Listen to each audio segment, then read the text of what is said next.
Le 10 mai 2023, une directive européenne visant à une plus grande transparence des salaires a été adoptée. Ce texte important, qui devra être transposé au plus tard le 7 juin 2026 dans les législations des 27 pays de l'Union européenne, se donne notamment pour objectif de réduire les inégalités salariales entre femmes et hommes. Pour cela, la directive incite les entreprises à communiquer sur les salaires à l'embauche et à instaurer des critères de rémunération transparents. La transparence apparaît en effet comme un levier efficace. C'est notamment ce que nous avons observé sur un échantillon de près de 1700 conventions de stage de Master 2 en école de commerce. On sait que, à poste et à qualification égale, un écart salarial en défaveur des femmes apparaît dès le premier emploi et ne fait que se renforcer tout au long de la vie professionnelle. Selon la Conférence des grandes écoles, au premier emploi, les hommes sortant des grandes écoles gagnent en effet 8% de plus que les femmes, et cet écart s'observe dans la plupart des secteurs, tant chez les diplômés des grandes écoles d'ingénieurs que chez les diplômés des grandes écoles de commerce. Nous avons de notre côté analysé un très large échantillon de conventions de stage de Master 2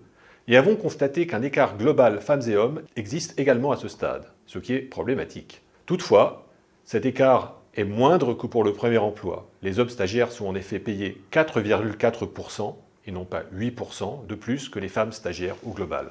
Comment interpréter dès lors cette différence entre les 8% d'écart au premier emploi et les 4,4% d'écart au stage de Master 2? Nous avançons l'explication suivante. Pour le premier emploi, les entreprises n'affichent pas toujours la rémunération proposée dans l'annonce de recrutement. Elles vont tout au plus communiquer sur des fourchettes de rémunération parfois très larges, plutôt que sur des niveaux de rémunération exacts. Ceci incite à négocier, ce qui pénalise les femmes. Par exemple, pour des consultants débutants, une entreprise de consulting offrait une rémunération de 28 000 à 41 000 euros. Derrière ces montants, qui ne sont pas forcément annoncés sur l'offre d'emploi, il y a en fait 3 groupes d'établissements visés avec chacun sa fourchette. Établissement relevant du groupe C, fourchette autour de 29 000 euros. Établissement du groupe B, fourchette autour de 35 000 euros. Et établissement du groupe A, fourchette autour de 40 000 euros. Or, une telle plage de variation n'existe pas pour les stages, beaucoup plus normés en termes de rémunération, comme nous avons pu le constater dans notre base de données. Par exemple, telle entreprise proposa tel stage assorti d'une rémunération transparente